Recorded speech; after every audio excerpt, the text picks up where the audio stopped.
My name is Susan O'Kane, and I'm with Government, and we, like I said, are very excited to have you all with us today. So I know you probably are like me and starting to get hungry, so if you all would like to begin preparing your plates, we will let you all do that and get settled and start our meal, and then we will begin our presentation by FoodShare South Carolina. Thank you.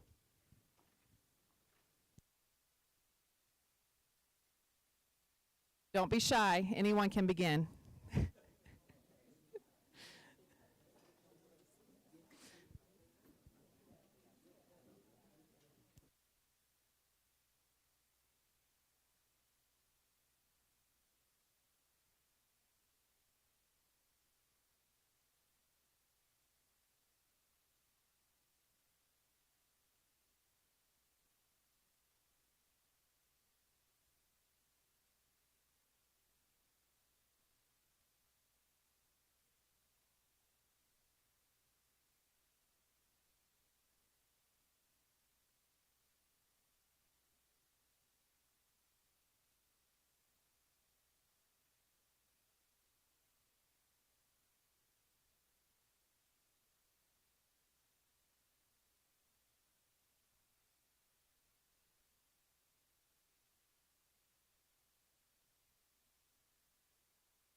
Is it as good as it smells? It smells delicious. I'm sort of jealous right now. And you all look very happy, so.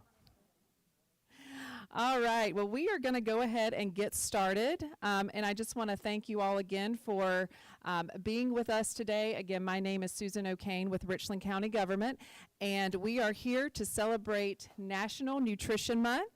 And I want to say, too, that this is our first partnership with FoodShare South Carolina. So we have had a wonderful month in coming together and planning this event for you all today, and hope to definitely partner with them again in the future for years to come. So, but I do want to go ahead and thank a couple of folks that we have in the room with us today, recognize a few individuals. First of all, I would like to first recognize the Food Academy for preparing this wonderful meal. Again, I think it smells delicious, so hopefully I will get a bite before it is all packed up and gone, if there's any left. I'm not sure. So, and then I also would like to recognize Miss Krista Gonzalez. She is our chef over here to the right. She is the Director of Culinary Medicine with FoodShare South Carolina.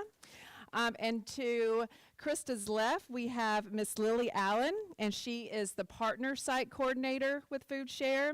And then preparing her meal, or about to take a seat right now, we have Miss Beverly Wilson. She is the founder and director of FoodShare South Carolina. So if you could join me in giving all of these wonderful individuals a round of applause today. As I mentioned, we are very excited to partner with FoodShare South Carolina to raise awareness to proper nutrition and the benefits of proper nutrition, and how to, in fact, incorporate that into your lives every single day. So thank you all again for being here with us. And I do want to mention that Krista has informed me that she's a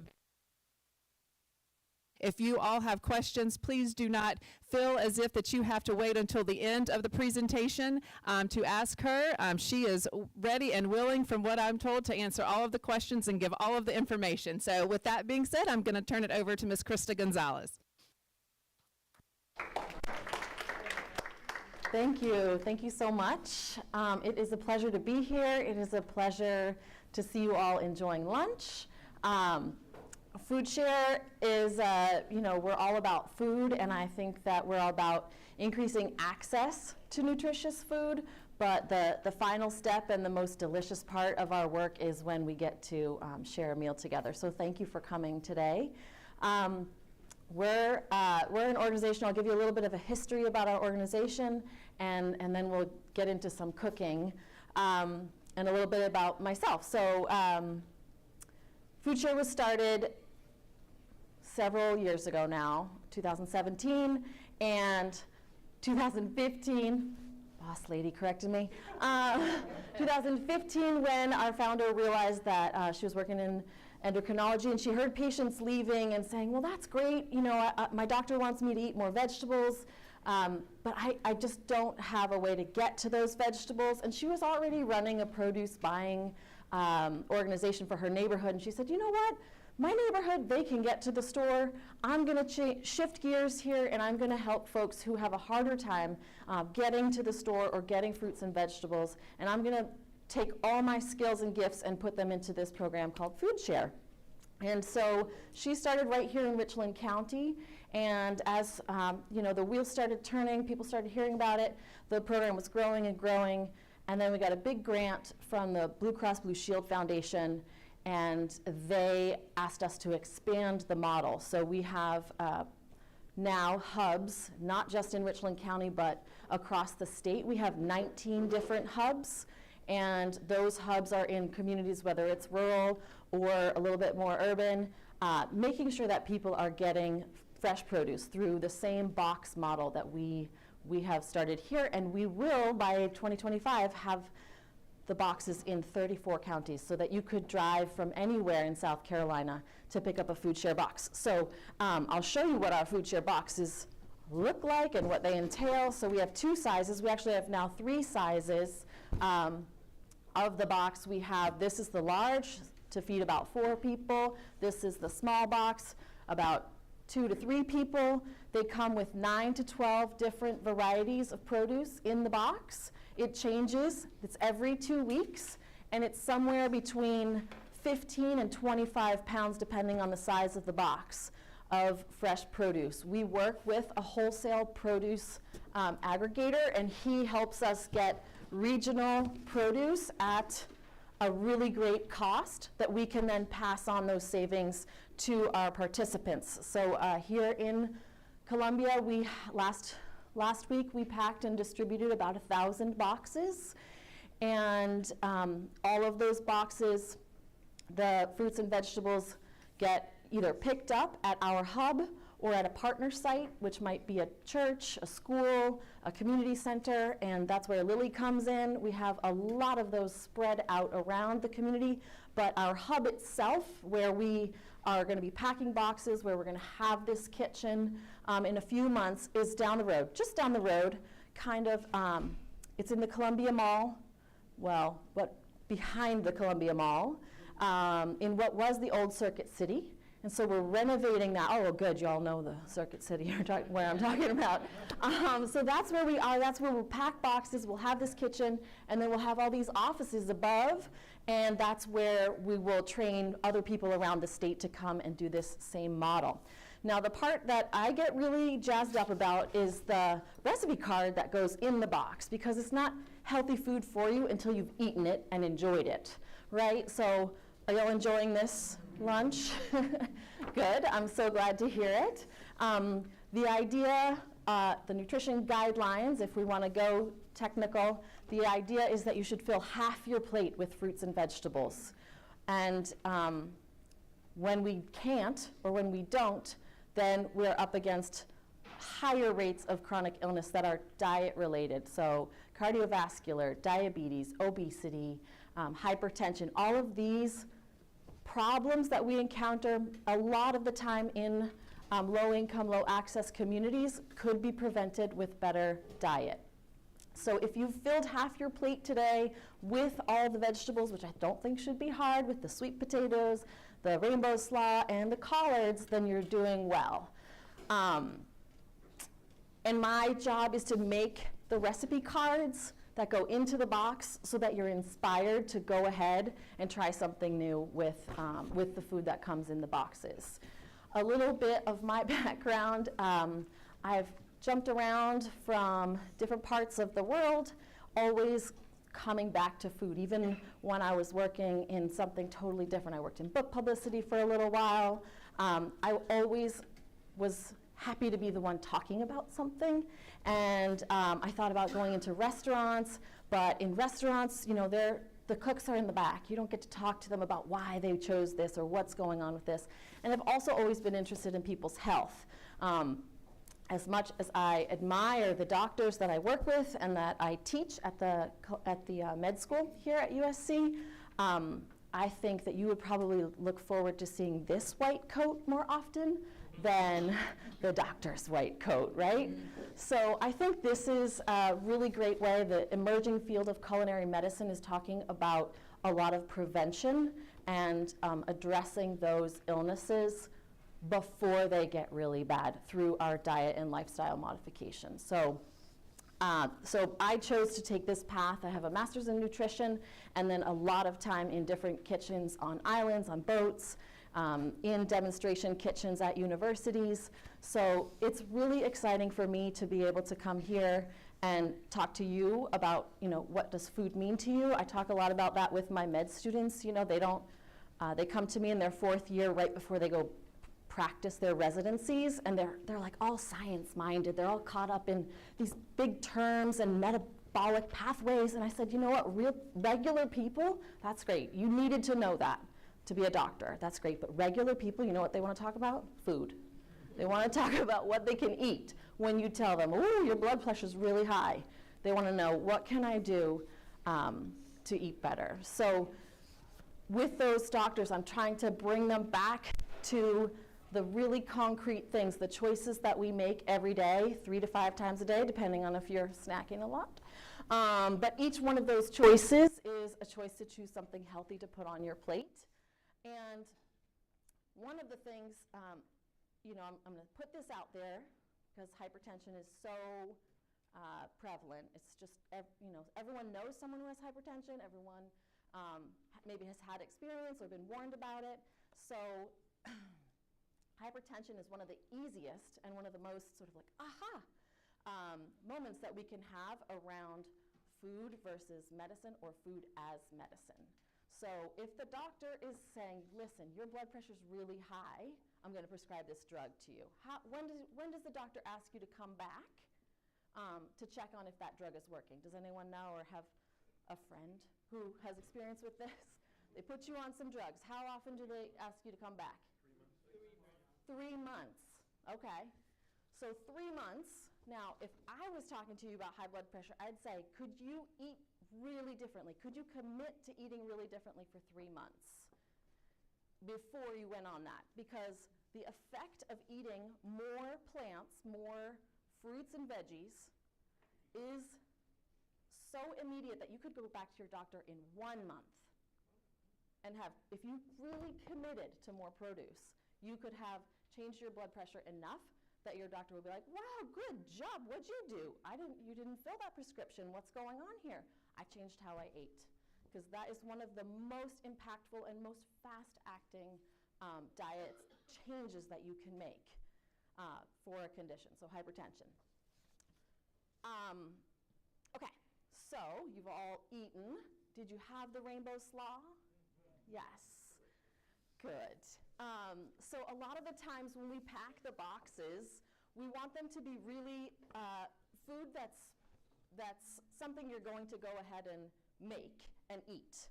And sometimes we have vegetables in there. We just did a participant survey, so we asked all the folks who are getting boxes, we asked them what they think about the contents of the box, which is always a fascinating and exciting time to get the feedback from the people that we serve.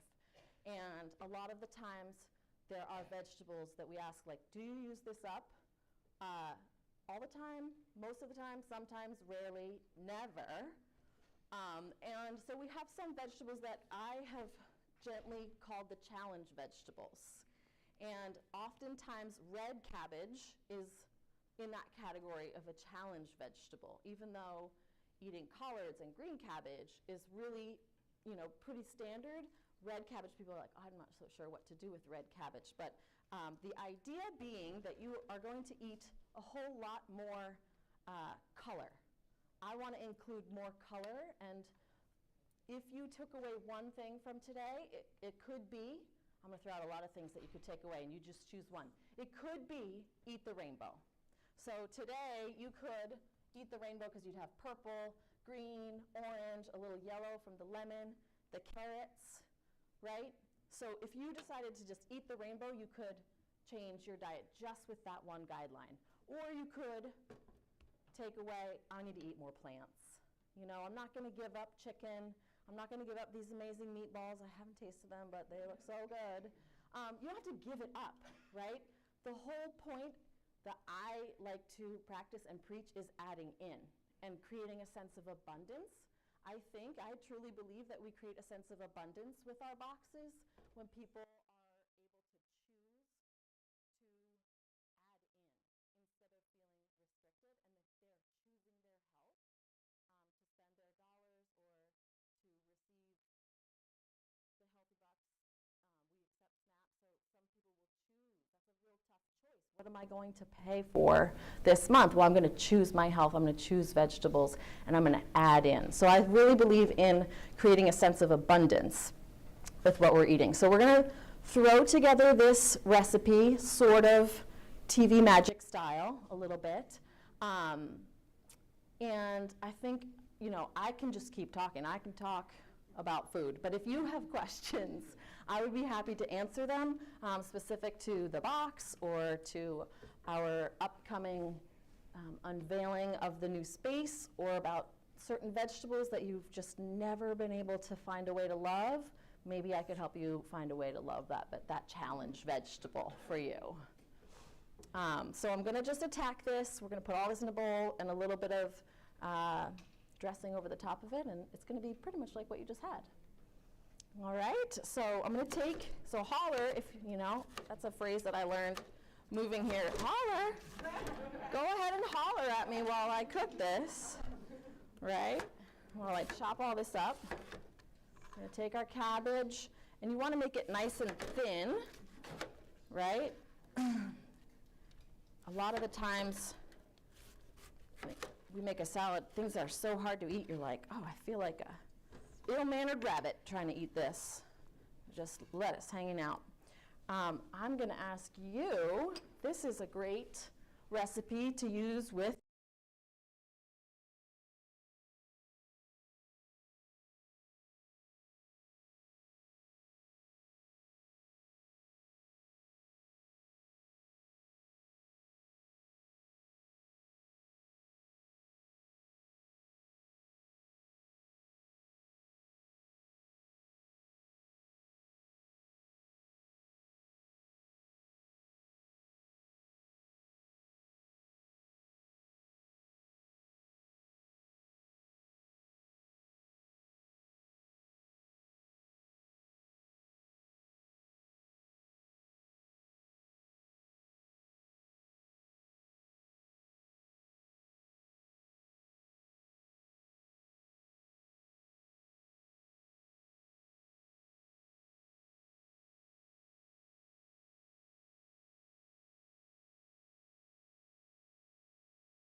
not convenient in the long run when we're all getting sick from them.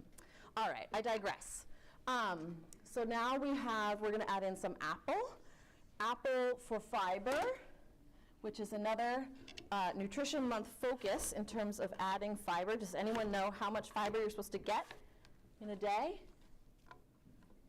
How many grams of fiber? No? Okay, so men are supposed to get 30 to 38 grams of fiber, and women are supposed to get 25 or more grams of fiber. And the national average in the United States is, anyone want to take a guess? 5. It's pretty realistic. She said 5, but the average is 12. So we're getting half the amount of fiber every day that we should be getting. And so maybe that's your one thing, takeaway, is fiber. So when we talk about healthy foods that have a lot of fiber, guess what ranks highest? Vegetables. The answer is always vegetables, right? Fruits and vegetables and whole grains. So adding in fruits and vegetables. We're going to do TV magic here. This is it's going to be about 8 ounces of carrots. Look at how colorful that is already. Right? So we're going to do carrots. And then we're going to add, I'm going to make this less oniony. For onions, so people sometimes balk at raw onions, like, oh, that's going to be too strong of a flavor. I don't really want to try that. But once you can put an acid on an onion and you tame it a little bit, or you can put ice water and let it soak. Uh-oh. Sometimes he talks back to me. This is a tool that we affectionately call Mike, the Mobile Instructional Kitchen Experience. So this is what we call Mike, and he helps me do cooking demonstrations in different places. So we've taken Mike to the VA, we've taken Mike out front from when we're doing distribution days, show people how to do a spaghetti squash. So we're going to take away the bite on the onion with some cold water and some acid, and then we're going to make our dressing, because that's the road I was going down before. And even if you like a creamy dressing, like you could make this dressing that I'm making right now, this very lemony dressing. You could make this and then just a tiny dollop of mayonnaise in it, or Greek yogurt, to get that sort of creamier dressing. In our classes, we make a homemade ranch dressing, which is always a hit, with lots and lots of fresh herbs and dill. And then we use some Greek yogurt, and instead of just all mayonnaise all the time. So this dressing is very simple, just lemon juice, olive oil, and sometimes I make this in a jelly jar. I think this is another great thing to give a kid. Put all your stuff in a jelly jar and put the lid on and send them away. Shake it up, baby. Go ahead, send it away. And then the kid is more likely, there's studies that show the child is more likely to want to eat what they helped prepare. And it's amazing. I used to teach classes at a farmer's market, and the kids would be in this little tent, and the parents would be outside the tent, and we'd make this giant pot. We're cooking. They're all chopping a different vegetable, and the parents are outside going, that kid's never going to eat that. All those vegetables, never. They put it all in the pot. They make this amazing pasta. They grate so much cheese over it. I just let them go to town on the cheese. And then they eat it, and they love it so much. And the parents are just like, I can't believe my child is eating that many vegetables. But it was because they took ownership of what they were eating, and they made it themselves, and they want to share it with the parents. Look, I made this. So doing anything you can to get your children, neighbors, friends into the kitchen with you is a great idea. Okay, so we're just going to put that on here. And our soaked dried cranberries. Anybody have any questions or thoughts, concerns? That's too much vegetables. No such thing. I have a question. Yes, ma'am. Suppose you don't have fresh lemons. Can you use the reconstituted lemon? Yeah, definitely. Yeah, just a little bit less, and you might want to a little bit less. Sometimes that is just got like less sweet and more bite to it. So I just use a little bit less. Look at her, good job. Thank you very much. Look at all that. So the mint is another thing. I like to incorporate a lot of flavor and herbs. Look at that. And then we're going to toss it all together. Other questions or thoughts about making a really good salad like this, or about eating more? The salad is good, but I have a sweet tooth kind of thing. Yeah? A lot of the vinaigrette type salad dressings, they kind of turn me off. Okay. Yeah. Because you would like them to have like a splash of honey in it. Yeah. If that's going to be what it takes to get you to have more vegetables, I say go for it. I say go for it. Excuse me, do you have to peel the apple? I did not peel the apple because why? Fiber. Fiber is your friend. Okay, so there's that beautiful salad. And we're going to add a little crunch to it with some almonds. Other thoughts or questions? Food share or food related? Is there someone to find this ranch recipe you mentioned? The ranch recipe, yes, I believe it's on our website, or if not, I can send it to you in an email. So FoodShare's website is foodsharesc.org, and it should be on your card. On that website, you can plug in your zip code, find out if we have a partner site nearby, and then there's a whole section that says recipes, and you can look back. So we change the recipe card every 2 weeks. It's very seasonal. You know, Thanksgiving, we did a bunch of recipes on there for Thanksgiving sides. You can look back at the recipes in this giant database on our website. And then we also, while I'm doing the, oh yeah, I saw your hand. While I'm doing the plug, I will also say that FoodShare has 2 social media sites, and I put a lot of recipe, like finished pictures on the FoodShare SC Teaching Kitchen on Instagram, and then FoodShare South Carolina has Facebook and Instagram and Twitter too, I think. So those are great places to find. We put bonus recipes on there sometimes, and we're also announcing where we're opening new hubs on those websites. And then also, you're always welcome to come visit us out at the old Circuit City building.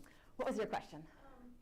How does FoodShare, if you guys do, partner with like local community farmers markets? So currently, because we have 1,000 boxes to distribute just locally, and then out around the state, we reached about, I want to say the number that's sticking out to me is about 77,000 pounds of produce.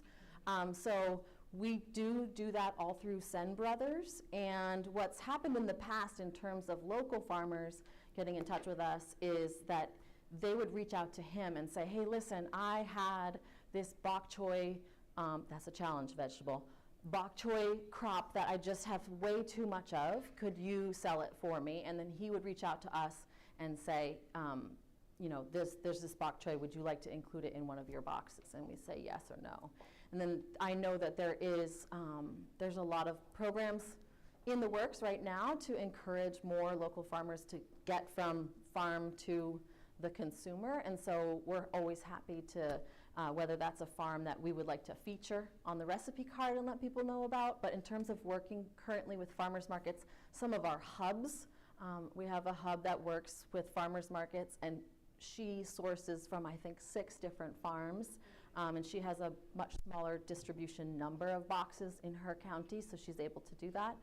But we're really flexible, and we really want to work with the communities that we serve. So if you have a farm upstate or, you know, down in the low country that you would like to get whatever you're, like, I don't know, whatever that farmer is growing, corn, we do great with corn and watermelon. Last year we did watermelon from a local farm that was just like, oh, it's so good. So we are flexible, and we work with the communities around those different hubs. So like, if the farm is in one place and we have a hub nearby, then it would be like a direct connect to that hub to see if they could sell the produce. And then, you know, I think that that's an avenue that we can keep exploring as we grow. Yeah. Yeah. Yeah, how do you subscribe to buy the box, and then how much do they cost? Oh yes, I didn't talk about the cost. So you subscribe to the box. It's a prepaid box, and you would come to our offices in person to pay for them a week in advance before they come out. So tomorrow, Thursday, tomorrow is order deadline day for next week's box, for next Wednesday's box. You would come to our office and pay with SNAP or cash, and then the following week, you come back to pick up your box, or you check with a partner site around Columbia, like, oh, I paid for my box, but I'm going to pick it up at a partner site, I don't know where, downtown Columbia. So you didn't have to come out this way again. The small box, if you're paying for the small box with your SNAP EBT card, it's $5. And if you're paying cash, it's $20. And then the large box is $10 or $25 in cash. We currently do not accept credit cards. We're a program of the university, so the university does not accept credit cards, but we are working really, really hard and hope in the next 6 months or earlier to be accepting SNAP online, so you wouldn't have to come out. And what often people do is they will come out and they'll pay for their box. Then when they come and pick up the next box, when they come pick it up next week, then they pay that time for the second week. Does that make sense? Yeah, so that once you've paid that first one, then you're just coming to pick up the box and pay for the next one. Do you have a system where it's connected directly to the bank and then, to transfer it from the bank? No, not now. We can't do that just now. Yes. I ate chicken, and you use the zest of an orange Yes. and the zest of a lemon. Yes. I know that my chicken was not raised with antibiotics? How do I know that those oranges are not covered with chemicals? They were washed. Many chemicals are not released by washing. You're not reassured by washing the vegetables. So the cost of organic is prohibitive for us to put in the box. We would rather focus on access. Something is better than not getting it. So if we worked, like the watermelon farm last summer, that was organic. But that's not something that we can commit to at this time. Yeah. I hear you, but I'd say any vegetable is better than no vegetable. If you can make the choice to go organic, then that's great. That's a choice that you have. We in Asia, I used to grow up with leaves of pumpkin. Oh. They're delicious, and leaves of sweet potatoes. Mm-hmm. And so the only way to find it is in the Asian grocery store, or we have to grow it ourselves. But Mm-hmm. they are really delicious, and I would like to see people here make use of that. We eat a lot of those. Yeah. foods, and also the fresh herbs. We also have perilla, and they are very easy to grow. Yeah. So I would add 2 things to that. Our hope is that by giving our participants a really low-cost box, that leaves money for them to go explore more herbs or better protein or other things, because they have had such a savings by buying the box. And then I have a little dream that maybe will get realized down the road. I don't know if Beverly knows this or not yet, but I would really love to also give out seeds or small plants. There's a collard program that is called the 10-year collard tree that you can plant and just harvest for 10 years. Pretty wild. Like, I would like to include that in our program down the road. We have a lot on our plate right now. So I hope that the box is something that leaves you with room to explore other things like growing, because I think that variety is really, really the key, and hopefully by getting 9 to 12 different fruits and vegetables, that alone is better than the U.S. average. So the U.S. average is 7 of the same vegetables. Do you know what they are? 7 vegetables. Like, the American population in general consumes only 7 vegetables. Do you know what they are? Tomatoes. Potatoes. How do we eat our potatoes? Fried. So that's where the tomato and the potato go together, right? And then onion. Collards are not, like, think of the whole United States. Like, what are the 7 vegetables that on average we eat? Potatoes, onions, corn is one, and a lot of it canned. And then the other is leafy, like lettuces. That's it. That's it. That's interesting. No spinach and no collards? I love them. I love that you love them. I love that you love them. And you had such high hopes for the rest of them. Yes.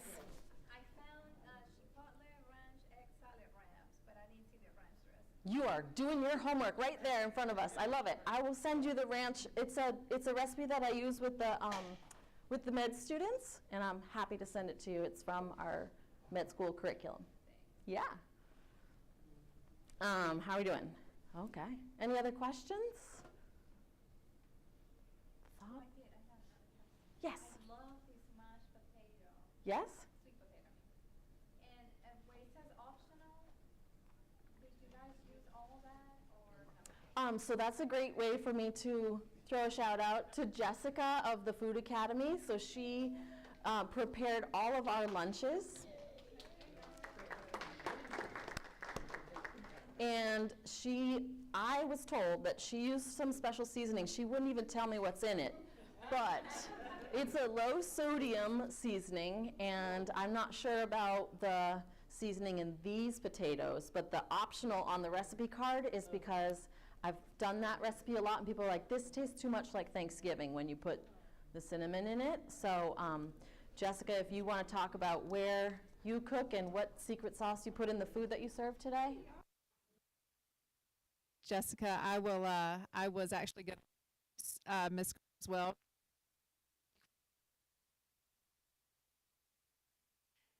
Come on up front. Don't be shy. Well, hey everybody.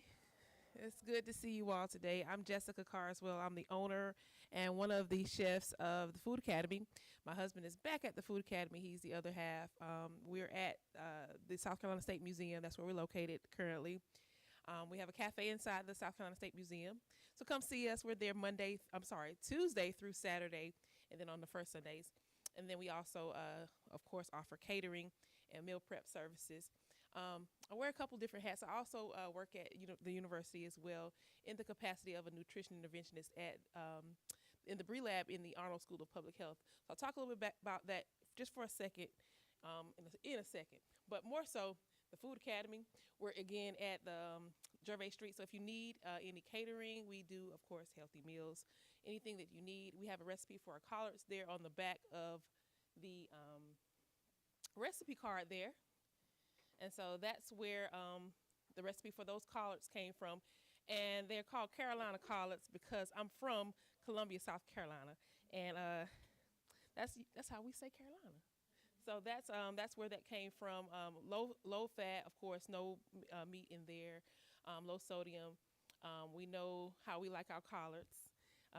And so we wanted to give you that southern collards, but without all of the sodium and the fat. So, and the question about the mashed potatoes, we did follow that recipe. Let me look at it again. It was a long morning. But yes, we did exactly that. Yes. And then with the Mediterranean meatballs, those, the only difference is that we used ground turkey. Aha. Yep. You found it. You found my secret. And then, let's see there. Of course, you have the collards, and then with the rainbow slaw, the only difference there is that we added of course, our seasoning blend, our house seasoning blend, and then we also added a little chili oil. Chili oil, just a little chili oil. Yeah, just to bring those flavors together and give you a little something different. That's what we did with what you're eating here today, and yeah. And then USC, real quick. I serve as a nutrition interventionist at USC in the Bree Lab. What we do there, we have a study, and it's called the DG3D 3 Dietary Guidelines Study. And it is a study that is specifically for African Americans, being that African Americans are underrepresented in nutrition research. We are setting out to inform the next set of dietary guidelines, as they are not culturally relevant to African Americans and a couple other cultures that are within the United States as well. But specifically to African Americans, that's the research that we are doing. And so the study is focused around 3 dietary patterns as prescribed by the USDA, the Healthy U.S. Dietary Pattern, Mediterranean, and the Vegetarian. And we take those 3 dietary patterns and we culturally tailor them to the African American needs, meaning traditional taste buds, what we like to eat, and then our health concerns, our traditional health concerns as well. And then we randomize folks. They go into the study, do that for a year, follow the prescribed dietary pattern that we guide them through, and then we're doing that 3 different times to take that data and then inform the USDA on how to then move forward with the dietary guidelines as relevant to African Americans. So that's what I do in a nutshell at the university. And if you'd like to know more and participate in any of those studies, you can look at the website, dg3d.org. Also, the lab that I work in is the BRE lab. There are several different studies that are there that you can look into if you'd like to participate. And all of them are geared towards better lifestyles, eating healthier, improving your health. And that website is BRIE.org. And I think I'm done. Thank y'all. Thank you. We are winding down this afternoon. Any other questions before we wrap up today? I'm sure into your head. All right. Well, please join me again in giving the round of applause. Food Academy with FoodShare South Carolina. We certainly appreciate the impact that you all and your organizations have on this community, especially throughout. So thank you both again. Forward to working with you all again.